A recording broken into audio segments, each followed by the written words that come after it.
प्रधानमंत्री नरेंद्र मोदी के स्वागत के लिए लोकगीत गाए जा रहे हैं और काशी को आज एक बार फिर कई उपहार सौंपने वाले हैं।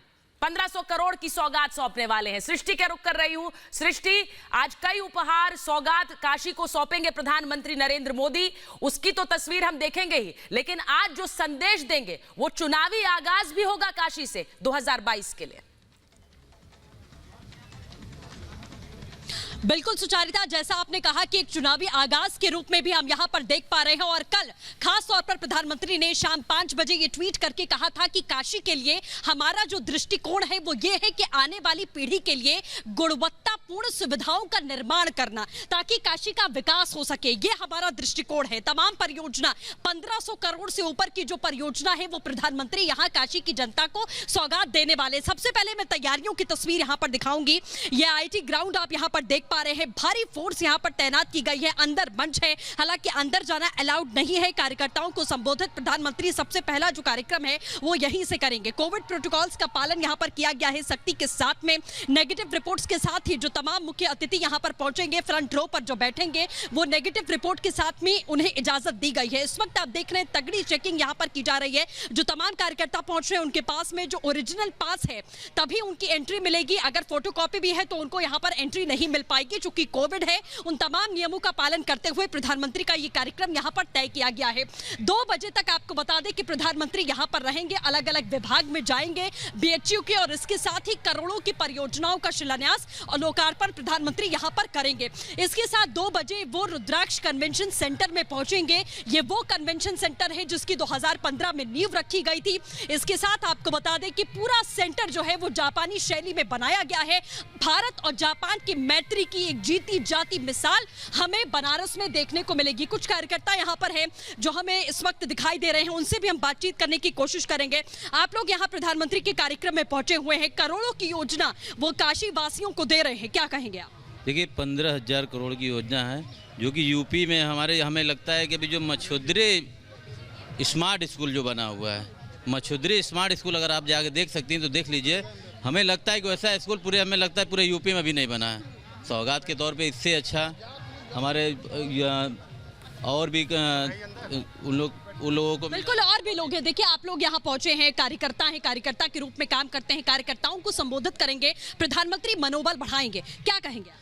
उन्होंने काशी में एक नया इतिहास रचने का काम किए हैं और जब भी आते हैं कुछ सौगात लेकर आते हैं। बिल्कुल, कन्वेंशन सेंटर का उद्घाटन प्रधानमंत्री आज करेंगे, उसका भ्रमण करेंगे। जापानी शैली में बनाया गया है। कहा जा रहा है कि यहाँ पर्यटन और ज्यादा बढ़ेगा उससे, क्योंकि तमाम जो व्यापारी हैं उनके लिए भी आकर्षण का केंद्र। जी, जो रुद्राक्ष सेंटर बन रहा है वहाँ सोचिए पूरे हमको लगा भारत में पहला ये हमारा है, यहाँ जापान के तरफ बन रहा है। इससे बहुत अधिक विकास होगा। इससे आने वाले मोदी जी के आने से इतना विकास हो गया है, आज तक इतिहास में कभी नहीं हुआ है। तो अभी हम लोग अपेक्षा भी उनसे रखते हैं कि और विकास बनारस का होगा।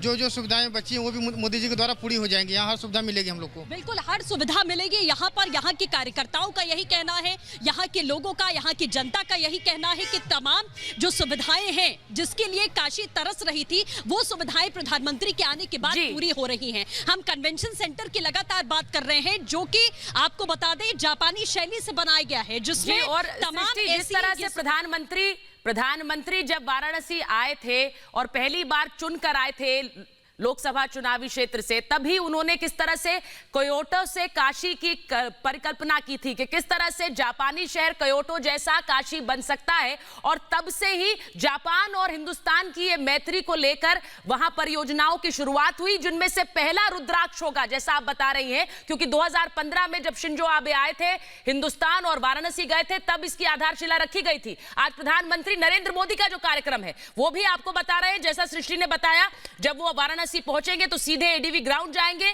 और वहां पर एक जनसभा को संबोधित करेंगे। उसके बाद किस तरह से वो रुद्राक्ष का इनॉग्रेशन करने पहुंचेंगे, जो भारत और जापान की मैत्री का की मिसाल है। और वहीं बीएचयू में चाइल्ड एंड मदर विंग का भी उद्घाटन करेंगे, जो खास तौर से तीसरी लहर के मद्देनजर तैयार किया गया है। प्रधानमंत्री का यह 5 घंटे का काशी दौरा। वाराणसी में प्रधानमंत्री के आने से पहले कैसे उनके स्वागत को लेकर लोग तैयार हैं और किस तरह से गंगा घाट पर माहौल है वो आपको दिखाते हैं। काशी की जनता हमेशा बम बम करती रहती है और हमेशा मस्त रहती है, क्योंकि बाबा विश्वनाथ की नगरी मस्तों का शहर है काशी। तो काशी में हम जब कोई भी ऐसा किसी का आगमन होता है, चाहे अपना ही व्यक्ति हो, अपने ही लोग हो, तो हम लोग स्वागत करते हैं। दिल खोल के करते हैं, क्योंकि बम बम करते हुए करते हैं, क्योंकि काशी जो है खान पान स्नान ध्यान इसी में मस्त रहती है। अरे स्वागत है मोदी जी आपका, स्वागत है मोदी जी आपका, खुश हैं काशीवासी।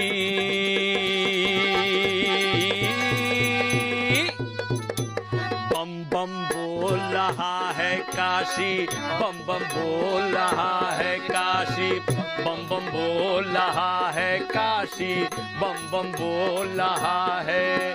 अरे माँ अन्नपूर्णा भैरव बाबा, माँ अन्नपूर्णा, प्रभु भी आशीर्वाद दे रहे हैं। उनका आशीर्वाद हमारे मोदी जी को मिला हुआ कहना है। अरे माँ अन्नपूर्णा भैरव बाबा, रहा न कोई बाकी, बम बम बोल रहा है काशी, बम बम बोल रहा है। अरे स्वागत है मोदी जी आपका, स्वागत है मोदी जी आपका, खुश है काशी वासी। बम बम बोल रहा है काशी, बम बम बोल रहा है गंगा माँ की लहर लहर में, गंगा माँ की लहर लहर में दिखता काशी का सन्यासी। काशी के सन्यासी भी गंगा घाट पे दिखते हैं और वो भी स्वागत कर रहे हैं। तो काशी से एक एक तस्वीर आप तक पहुंचा रहे हैं, क्योंकि काशी में आज प्रधानमंत्री नरेंद्र मोदी का आपसे थोड़ी देर बाद ठीक 10:30 बजे आगमन होगा। देश रतन निगम हमारे साथ जुड़ गए हैं, राजनीतिक विश्लेषक हैं। देश रतन निगम जी, जो तस्वीरें हम देख रहे हैं काशी की, ये हर बार होती हैं प्रधानमंत्री के आगमन से पहले, उनके स्वागत में लोकगीत होते हैं, लेकिन प्रधानमंत्री का आज का संदेश आप किस तरह से देखेंगे? क्योंकि 2022 उत्तर प्रदेश चुनाव, उसकी नींव आज प्रधानमंत्री इस संदेश से रखेंगे क्या? सुचारिता जी, एक बात मैं बताना चाहता हूं कि प्राचीनतम भारतीय वाराणसी और काशी, और सबसे प्राचीनतम जीवित नगरी है, जो कि सभ्यता आप पिछले 10,000 साल की अगर देख लें तो ये शहर हमेशा से जीवित रहा है और यहाँ के लोगों ने इसको जीवित रखा है। यहाँ के लोग गौरवान्वित महसूस करते हैं कि प्रधानमंत्री ने उस शहर को चुना और वहां से चुनाव लड़ा और जीता, और प्रधानमंत्री भी गौरवान्वित महसूस करते हैं कि वो ऐसी जगह पर आए जो भारत की प्राचीनतम संस्कृति का प्रतीक है। तो मैं ये जो विजिट है उनकी, उसको मैं इस तरह से देखता हूँ कि भारत का विकास, भारत की प्राचीनतम संस्कृति का विकास दोनों एक साथ हो सकता है, दोनों को अलग नहीं किया जा सकता। जो हमारी धरोहर है उसे भूला नहीं जा सकता, और विकास के साथ साथ जो कि जापान का भी मॉडल है, वो हमारे देश में इस तरह का, जो अभी आप रुद्राक्ष सेंटर आपने जो देखा, इसकी स्ट्रक्चर देखिए जो शिवलिंग की तरह बना हुआ है और उसका नाम रुद्राक्ष है, तो ये बहुत बड़ी बात है। और दूसरा, अगर इसका राजनीतिक महत्व देखें, वो भी बहुत जरूरी है। आपने जो बात कही देश रतन निगम, मैं उसी को लेकर प्रोफेसर संगीत रागी के पास जा रही हूं, हमारे साथ जुड़ रहे हैं। प्रोफेसर रागी, कन्वेंशन सेंटर का नाम रुद्राक्ष रखा गया है और वो अपने आप में न सिर्फ काशी का मिजाज दिखाता है, बल्कि प्रधानमंत्री का जुड़ाव भी दिखाता है काशी विश्वनाथ से। निश्चित तौर पर देखिए, काशी का एक अपना मिजाज है। जो काशी को नजदीक से जानते हैं उनका वो अच्छी तरह जानते हैं कि काशी को आप शहर के चौड़ी सड़कों और उनके भवनों से आप उसका मूल्यांकन नहीं कर सकते हैं। वह एक सांस्कृतिक, एक आध्यात्मिक नगरी है। कहा जाता है कि भगवान शिव के त्रिशूल पर बसे हुए, और मुझे लगता है कहीं न कहीं वही चीज है जो बाबा विश्वनाथ और माँ गंगा के कारण ये सांस्कृतिक संबंधों को देखते हुए इसका नाम जो है सांस्कृतिक केंद्र का रुद्राक्ष रखा गया है। दूसरी बात, यदि आप इस यात्रा को देखेंगे, गौर करेंगे, तो प्रधानमंत्री जी ने 3 महत्वपूर्ण चीजों को ध्यान दिया है। एक तो जो विद्यालय हैं, पढ़ाई लिखाई को लेकर के, स्कूलों को लेकर के। दूसरा जो महत्वपूर्ण है, आप देखेंगे कि जो जिन योजनाओं को वो लोकार्पण कर रहे हैं, यानी समाज को समर्पित कर रहे हैं जी, उसमें आप देखेंगे कि हॉस्पिटल्स के बेड हैं, 2-2, 3-3 चिकित्सालय हैं जी, है ना। और इंफ्रास्ट्रक्चर में देखेंगे तो पेयजल की व्यवस्था, ये सारी बिल्कुल। और ये सब दिखाता भी है प्रोफेसर रागी कि प्रधानमंत्री का काशी से जो एक जुड़ाव रहा है, बतौर एक सांसद किस तरह से काशी के विकास में भी उनकी पूरी भूमिका रही है। रुद्राक्ष जिसकी बात अभी हमारे मेहमान कर रहे थे, रुद्राक्ष भारत और जापान की दोस्ती का एक जीती जागती मिसाल है। रुद्राक्ष है क्या? हमारी सहयोगी सृष्टि क्योंकि काशी में है, उन्होंने रुद्राक्ष का भी जायजा लिया और वहां से आपको ये रिपोर्ट दिखाती हूं जिससे आपको पता चलेगा काशी विश्वनाथ की नगरी में रुद्राक्ष क्या है। भारत और जापान की दोस्ती की मिसाल रुद्राक्ष कन्वेंशन सेंटर बनकर तैयार हो चुका है। कार्यक्रम है प्रधानमंत्री नरेंद्र मोदी का, जब वो यहां बनारस पहुंचेंगे अपने संसदीय क्षेत्र में। सीधे आपको तस्वीरें हम दिखाना चाहेंगे तैयारियों की कि आखिरकार किस तरीके से रुद्राक्ष कन्वेंशन सेंटर को 186 करोड़ की लागत से ये सेंटर बना है और कैसे इसकी तैयारी यहाँ पर की गई है। सबसे पहले आपको ये भव्य तस्वीर हम दिखाना चाहेंगे कि किस तरीके से, जैसे इसका नाम रुद्राक्ष रखा गया है, चूंकि ये काशी की पवित्र धरती पर है इसीलिए नाम इसका रुद्राक्ष रखा गया है। आप ऊपर देख सकते हैं कि यहाँ रुद्राक्ष लगाए गए हैं। जो ऊपरी स्तर है इस बिल्डिंग का, उसके ऊपर आप साफ तौर पर देख सकते हैं ये बड़े बड़े रुद्राक्ष यहाँ पर लगाए गए हैं। जो गार्डन आप आसपास देख पा रहे होंगे, गार्डन की भी तस्वीरें हम आपको दिखाएंगे। यहाँ पर रुद्राक्ष का पौधा लगाया जाएगा जो प्रधानमंत्री के द्वारा लगाया जाना है। दिव्यांगों के लिए विशेष इंतजाम किया गया है। तो रुद्राक्ष सेंटर की तस्वीर, भव्य तस्वीर हम आपको दिखा रहे हैं। रुद्राक्ष अंतर्राष्ट्रीय सहयोग और सम्मेलन का प्रधानमंत्री नरेंद्र मोदी यहाँ पर पहुंचेंगे। 10 से 3 बजे का समय है जब उनका कार्यक्रम यहाँ पर होने वाला है। काशी को और ज्यादा भव्य बनाने की जो कोशिश यहाँ पर थी वो यहाँ पर अब जमीनी स्तर पर दिखाई दे रही है। भारत जापान की दोस्ती का एक स्वरूप आप यहाँ पर देख सकते हैं। 1200 लोगों के बैठने के लिए यहाँ पर व्यवस्था इस सेंटर में की गई है। इसके साथ ही देसी और विदेशी जो सैलानी यहाँ पर पहुंचेंगे उनके लिए गीत, संगीत, नाटक और प्रदर्शनी का वो लुत्फ यहाँ पर उठा सकेंगे। स्मार्ट काशी और स्मार्ट प्रदेश का स्लोगन जो प्रधानमंत्री के द्वारा अपने संसदीय क्षेत्र के लिए दिया गया था, उसकी ये जीती जागती तस्वीर आप देख सकते हैं। तो रुद्राक्ष से सृष्टि की रिपोर्ट आपने देखी। सृष्टि, अब से थोड़ी देर बाद प्रधानमंत्री नरेंद्र मोदी काशी में होंगे, बस कुछ समय बचा है और एक बार फिर काशी से हम मोदी और योगी की जोड़ी भी साथ में देखेंगे। पिछले कुछ दिनों में उत्तर प्रदेश के चुनावों को लेकर जिस तरह से सुगबुगाहट बढ़ी है, आज मोदी और योगी साथ में काशी में।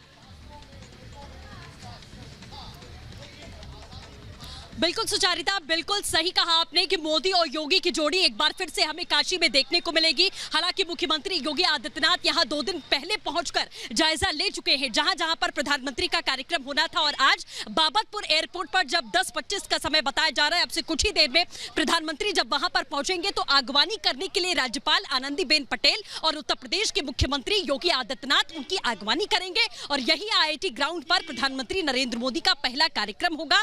काशी की जनता से भी हमने बातचीत की। जब भी प्रधानमंत्री यहां पर आते हैं तो काशी की जनता हर्षोल्लास से लबरेज दिखाई देती है, क्योंकि जब भी प्रधानमंत्री आते हैं तो सुचारिता कभी खाली हाथ नहीं आते हैं। वो करोड़ों की परियोजना काशी की जनता के लिए लेकर आते हैं।